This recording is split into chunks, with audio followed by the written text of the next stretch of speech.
Hello, welcome back to Nostalgia Drive. This is episode 8 of my Sayonara playthrough. So the last time we decided to choose the choice of Fuminori getting his vision back to see the world as normal. So I think today we're going to try and do the other choice of not needing Fuminori's vision back because I really want to know more about Saya. On that terrible day when I first opened my eyes after the accident, what would my answer have been? When I think back on this many years from now, will I wish that my answer today had been different? It doesn't matter. Here at this moment, there is no doubt in my mind. I asked Saya, looking at that unidentifiable pieces of the monster.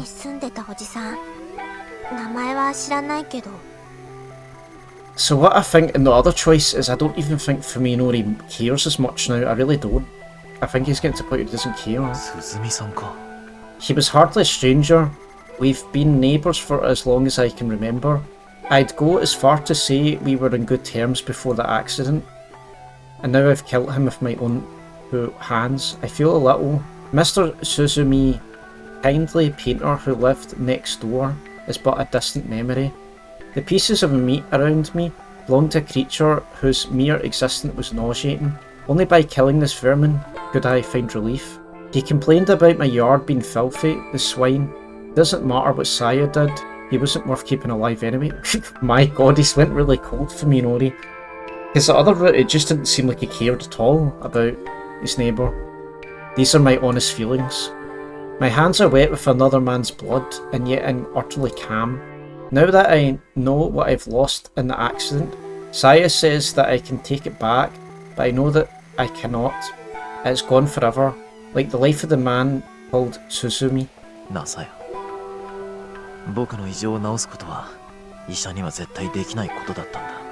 so Saya must have knew, because she was the one that caused it.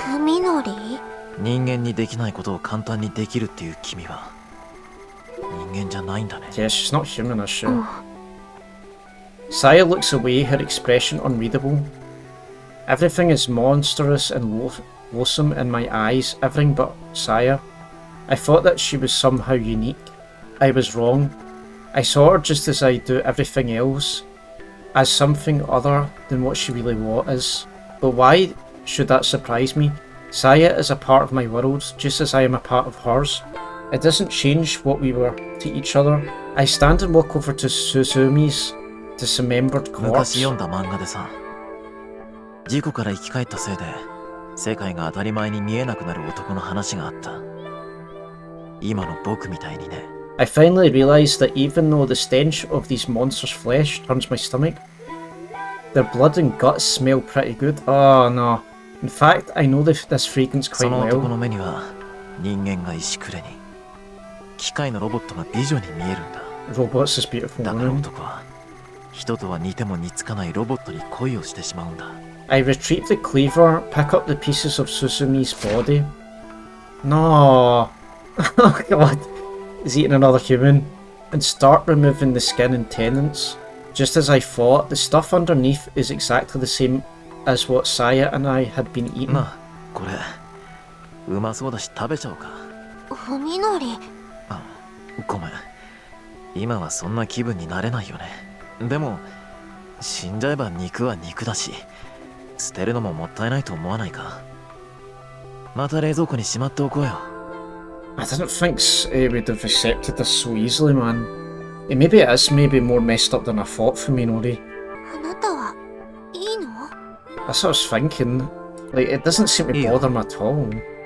There is no longer any room for doubt in my あ mind. と、隣の家に奥さんと娘さんがいるはずなんだ。旦那がいなくなったら騒ぐかもしれないし、通報される前に飼っとこうと思うんだが。What? Better hunt them down. Jesus Christ, そんな man. 風であなたはいいの？ Saya asks us again, this time with a trace of fear in her voice. I'm not really surprised. I guess I still haven't convinced her of my sincerity. さっきの漫画の話だとね、人でないものを愛した男は最後に自分が人間であることをやめて恋を成就させるんだ。ハッピーエンドだよ。だろ？ Is it really a happy ふみ ending? のり。さやと一緒にいられるのなら僕はもう何もいらない。何もかもこのままでいい。 Tossing the knife and meat aside, I pull Saya into my arms once more. 言ってもいいよね、さや。君のこと愛してる。 As Saya wipes away the tears flowing from her eyes, I can no longer see any hint of fear on her あな face. たのこと後悔させたくないのに。なのに I have sworn on my oath and Saya has accepted it. We have nothing to fear now. Saya will never need to cry でも again. 嬉しい。私って身勝手だよね。身勝手でいいよ。さやのわがままなら聞くよ、僕は。 But I wonder if Fuminori would actually see Saya as the same way if he was seeing her like a monster though. That's the thing, like, I'm not sure. Filled with contentment, we exchange a smile and set to the task of cleaning the room. A single person produces a lot more meat than expected.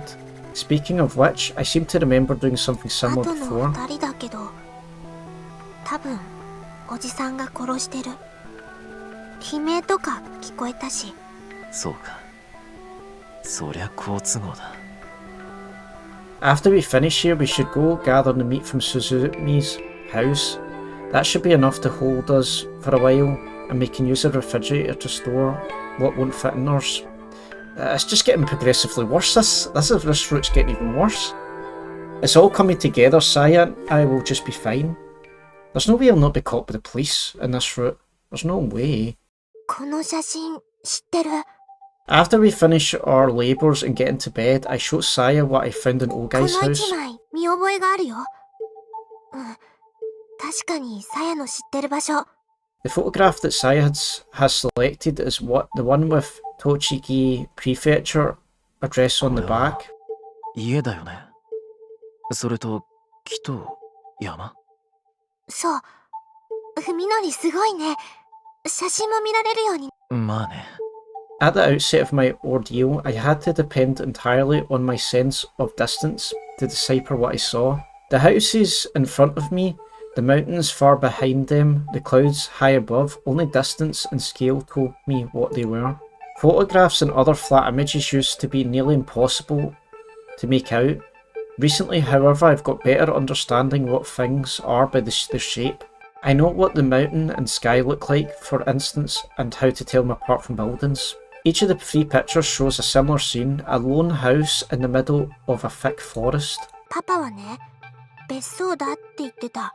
A こ retreat. こにいれば誰にも見つからないって。Judging by the address on the back of each photo, they probably are excellent places to hide from prying eyes, but why 3? The dates are pretty old and it seems odd that they were all taken within a few days of each other. Maybe he was scouting properties, looking for a perfect location for his hideaway. Saya recognises only one of the houses, so this must be the one Ogai picked. Checking the location on the road map of the Kanto area, I find it's about 3 hours out of Tokyo お by 父さんが car. ここにいる可能性は。電話してみたけど出なかったよ。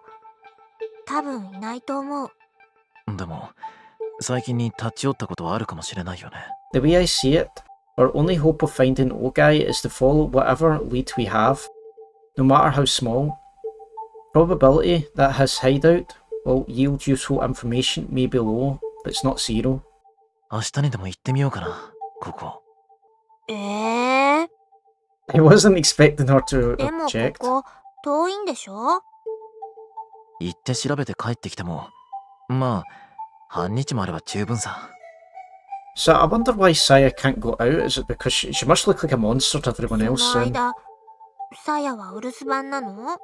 So that's what it is. Slightly exasperated, I smile and rub Saya's head. 少しは我慢してくれよ。な？そやだってお父さんのこと見つけたいんだろう。うん。After a brief silence, during which her expression is hard to decipher, she looks up at me and ね says, え、文則。パパのことはもういいよ。え？ That's the last thing I expected her to いい say. って、でも君のお父さんだろ？心配じゃないのか？いいの。私にはもう文則がいるし、パパって言っても本当の意味でのお父さんっていうわけじゃないの。 What does she さ mean やの about ことを that? 教育してくれたし、ある意味では愛してくれてたのかもしれないけど、でも文則の方が優しくてあったかい。 Saya's words make me happy, but I also hear the loneliness in them. 本当に僕だけでもいいのか？文則は嫌？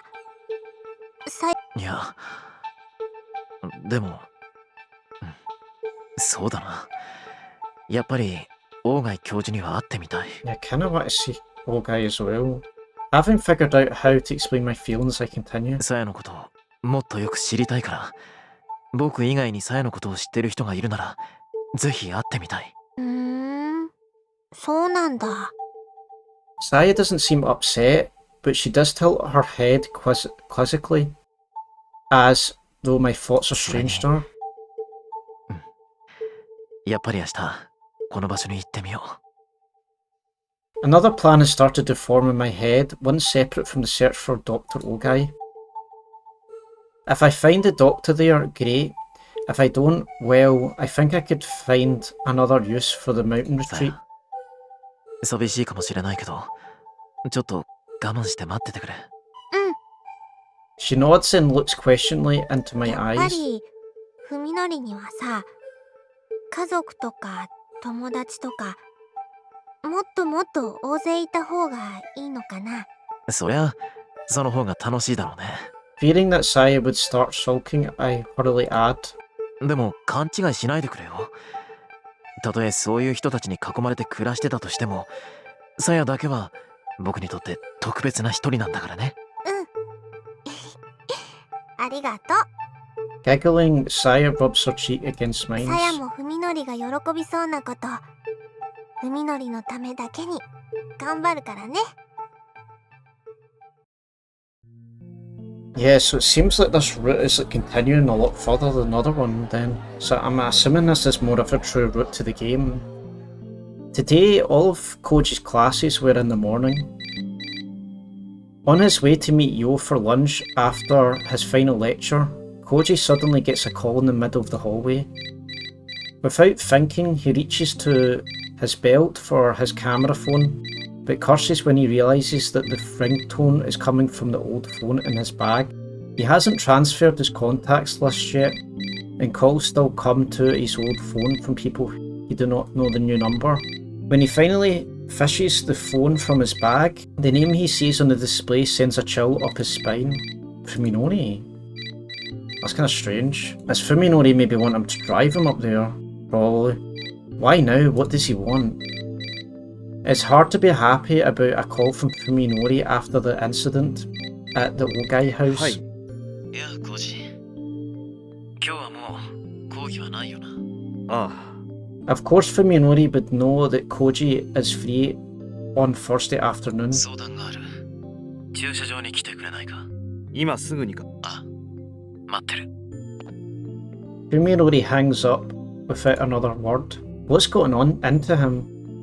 What does he want? Koji wonders as he sticks his phone into his jacket pocket. This sudden change is disturbing after a week of Fuminori avoiding both Koji and Yo. Maybe he's finally ready to talk, in which case Koji should probably consider this a good thing. However, he can't shake the feeling that something is wrong. 待たせたか？いいや。In the parking lot, Koji finds Fuminori leaning against the fender of Koji's car. The last time they met was in the darkness of an abandoned house. This is the first time in over a week that they've spoken face to face in the light. Perhaps this is why Koji senses something strange in Fuminori's expression.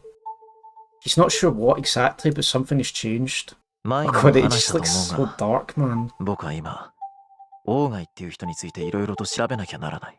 Yeah, I feel like Fuminori is just broken. I feel it doesn't look right. It looks kind of like messed up. そうらしいな。 Like even facial now. それがな、ここに来ていろいろと難しくなってきたんだ。やっぱり、僕一人じゃ無理かもなって。Fuminori seems more relaxed than before. He used to be tense all the time, like he was terrified of something. But now his expression is calm. He's even wearing what resembles a sheepish grin. で、お前にも手伝ってほしいんだ。Yeah, I don't think he's scared of them anymore because he just murdered like one of them. Nevertheless, some instinct is telling Koji that Fuminori's changes are not for the better. 一体どういう風の吹き回しだ Koji asks, keeping his expression neutral to conceal his だっ suspicion. てお前も関心あるんだろコウジ Fuminori responds coolly. His smile, unreadable as ever, offers no glimpse of his true お前 motives. も僕の後から大貝教授の家をいろいろと探し回ってたじゃないか僕とお前とでバラバラに探すなんて二度手間だよどうせなら協力してもっと効率的にやろう Why? Yeah. Why does he sense malice, thick and vicious, lurking behind Fuminori's ともか smile? く今日は足が必要なんだ車を出してくれないかまあ構わんが Fuminori's car was destroyed in the accident, so Koji isn't surprised that he needs a lift. Koji unlocks his car and gestures for Fuminori to take the passenger seat, then gets behind the wheel and starts the engine. どこに行くんだ栃木の北の方那須高原の近所だな栃木 Koji can't believe his 住所はこ ears. れだこの建物を探してほしい He seriously expects me to drive over 100 kilometers and back. Koji doesn't know whenever to be angry or 今から出 impressed. 発すれば夕方頃には着くだろまあそうかもしれんが It's quite a distance, isn't it, though? Koji sighs heavily, tapping the steering wheel as he calms himself down. Now that he's come this far, the only thing that he can do is see his friend's craziness through to the 別 end. 荘か何かかこれは Yeah, I think Koji is just as curious as Fuminori about this. 多分そこに大貝教授もいるらしい Koji isn't looking forward to meeting the owner of that creepy house, but he's even more uneasy about letting Fuminori go alone. It looks like he just has to grin and 東京 bear に it. 戻るのは夜中かもな悪いな世話をかけていいさ Koji drives out of the parking lot, leaving the rest of what he'd thought to say unspoken. Fuminori's smile seems wrong somehow, like a mask hiding his true face. Yo finds herself sitting alone in the cafeteria, searching for a familiar face as her lunch cools on the table in front of her. She was hoping to see Koji today, but he must have had other plans that wouldn't be at all unusual. Normally Omi and Fuminori would pick up the slack, but Omi and Fuminori aren't here anymore. Yo puts down her chopsticks, her appetite ruined by the lack of company and by the anxiety eating at her. Omi is missing. Fuminori has turned on her, and she has no idea why. If Koji were here, she could count on him to distract her with some idle conversation. Now that she is all by herself, Yo becomes keenly aware of how little tolerance she has for loneliness. She begins to feel paranoid, like the whole world is plotting to take from her everything that she cherishes. What is going on here? Where is Omi gone? Is Fuminori really unrelated to her disappearance? Or is he the key to the mystery, as Koji and Dr. Tambo suspect? Yo recalls the events of last Thursday, alone and without an outlet for her pain after Fuminori verbally eviscerated her. Yo was lucky enough to run into Koji. Although he could hardly make her problem go away, his kindness was a comfort. At the same time, Omi was on her way to Fuminori's house, and she hadn't been heard from since. Yo has only been aware of Fuminori's connection to Omi's disappearance since yesterday, when Koji revealed the truth during their visit to the hospital. What if a new possibility occurs to her, a reason for why Omi suddenly decided to visit Fuminori? What if it hadn't been a coincidence that Yo ran into Koji that day? What if Koji and Omi had known what transpired between her and Fuminori and had decided to act separately? Omi might have seen the confrontation in the courtyard. She might have been eavesdropping. It's not unthinkable. As the idea forms in her mind, Yo feels as though something is tearing apart from her body from inside. It's only a possibility, but what if it is true? Then whatever happened to Omi is Yo's responsibility too, isn't it? Yo clutches her head, groaning in agony. The food on her tray is now cold. Not that she would have eaten it anyway. Despite her frustration and anxiety, Yo's unable to act on her own. She's never been good at adapting to challenges, and no one would ever call her proactive. She hasn't the slightest idea how to respond to the situation. But at the end of the day, it's Omi that act, and then it's Saya that done it, and Fuminori as well. So it's not really her fault. If Omi were here, she would probably tell Yo to think positive and trust her instincts. Yo's always depended on her best friend's energy. Now that Omi is gone, Yo realises just how weak and useless she is. She can only sink deeper and deeper, and the sudden ringing of her phone pulls her back from the brink of despair. It's a text message, there's no title, and the sender is... What? I wonder if that's Saya sending that. The message itself is even more baffling. Oh my god, man! No! This is a setup for her to die now. If you want to know more about Sakisaka's Fuminori, come to his house alone. Tell no one. No, see if you go to this house, sorry, but you are an idiot, I swear to god. The message bears no trace of Omi's personality, but Yo can't deny that it's sent from her phone. She takes a deep breath to calm herself before typing her reply, taking care that excitement doesn't cause her fingers to slip. Is that you, Omi? Where are you? Yo presses send. The screen shows that the message was received. As she waits for the reply, her mind fills with questions. Is someone else using Omi's phone to send text messages? If so, why to her? Because I think Saya wants food, I think, probably. Something suddenly occurs to her. She and Omi have exchanged countless messages over the years, many of which contained the sort of embarrassing confessions that close girlfriends share. As times when our feelings for Fuminori grew too strong to contain, Yo often put them into words for Omi to read. Did Omi put a password on her phone?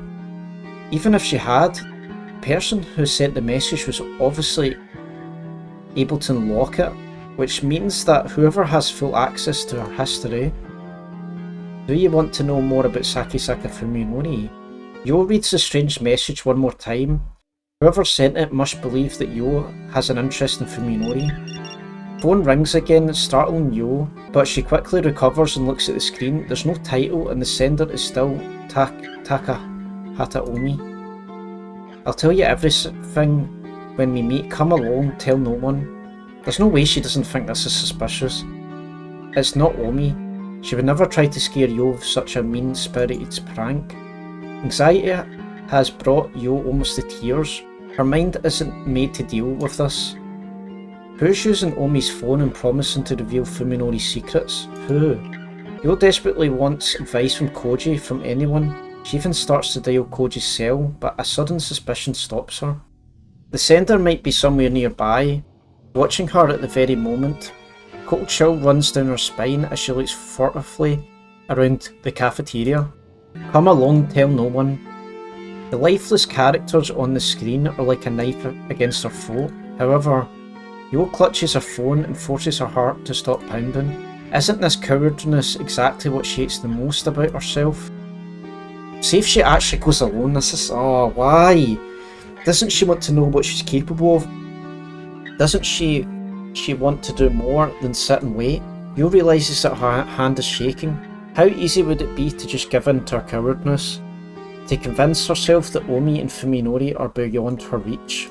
That is what she truly wants, even if it means abandoning dignity and loyalty. She wants to flee from the unknown. But she also knows that even escape is beyond her. Yo understands herself well. She knows that no matter how far she runs, regrets and self-loathing will consume her after everything else has fallen apart. In the end, Yo is unable to overcome her cowardness alone. She lacks both the willpower and courage to run. So she's not going to go. Thank God she's not going to die. Right, so I think this is probably the best point to end this episode. So I don't know what's going to happen if we actually are going to meet Dr. Ogai. I don't know, I feel like it must be Saya that's trying to bait out Yo into the house, because Saya will basically need more food, because she eats humans. So we'll just need to see what happens in the next episode then. So I'll see you in the next episode of Sai no Uta. Bye!